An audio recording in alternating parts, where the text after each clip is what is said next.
मैं जब पत्रकारिता कर रही थी तो जन मुद्दे उठा रही थी। मुझे समस्या पता है और इसका समाधान भी पता है कि कहाँ होना है। बस इसी सोच के साथ मैं चुनावी मैदान में उतरी हूँ और निश्चित तौर पर अगर मुझे चास की जनता का प्यार समर्थन मिलता है, भैया के काम से वो खुश होंगी, क्योंकि प्रथम मेयर भोलू पासवान ने 5 सालों में चास को विकास की गति देने का काम किया। कई ऐसे रुके हुए कार्य थे जो कि नहीं हुए थे, वो पूरे हुए हैं और इस बार अगर चास की जनता का समर्थन मिलता है तो बिल्कुल निश्चित तौर पर उनकी जो समस्या है उसका निवारण होगा।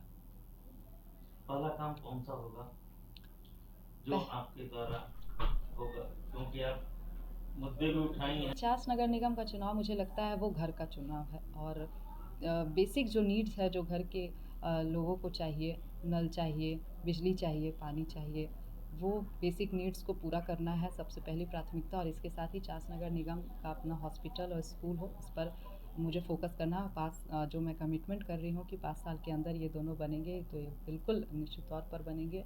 और इसके साथ ही जो रुके हुए कार्य हैं, जो नहीं हुए हैं भैया के कार्यकाल में, उस काम को पूरा करना है। महिला सीट कितना होने बड़ा की चुनौती है आपके सामने?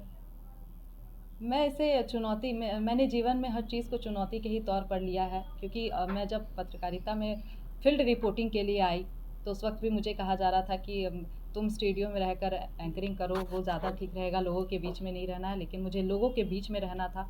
मुझे चुनौती मैंने एक्सेप्ट किया और कहीं ना कहीं उन मुद्दों को वहाँ तक पहुँचाया है। और आज अगर जनता मुझे चुनकर लाती है तो मैं उन मुद्दों को ना सिर्फ पहुंचाऊंगी बल्कि उनका समाधान भी करूंगी। और चास की जनता का आशीर्वाद रहा तो उनकी जो समस्याएं है मैं खुद सुनूंगी कि आखिर उनकी क्या समस्या है। आज से मैं कैंपेनिंग पर भी निकल रही हूँ, तो मैं उनकी समस्याओं को सबसे पहले प्राथमिकता दूंगी। आपकी चलिए, अगर मैं बड़ी ईमानदारी से आपको कह रही हूँ कि जब भैया ने मुझे कहा कि तुम्हें चुनाव लड़ना है, तो मैंने पहले सोचा कि नहीं, ये शायद मैं पत्रकारिता कर रही हूँ, जन मुद्दे उठा रही हूँ, वो एक अलग ताकत है, क्योंकि चौथा स्तंभ है। आप भी जानते हैं कि मीडिया का ताकत। लेकिन मुझे लगा कि नहीं, अगर कुछ ऐसे अधिकार होते हैं जो कि चुनाव के माध्यम से ही मिलते हैं, तो अगर वो मुझे मिलता है तो मैं उन मुद्दों को, उनके जो समस्याएं हैं उसे पूरा करूँगी। और भैया के जो काम जो छूटे हुए हैं उसे भी मैं पूरा करने के लिए ये मेरी जो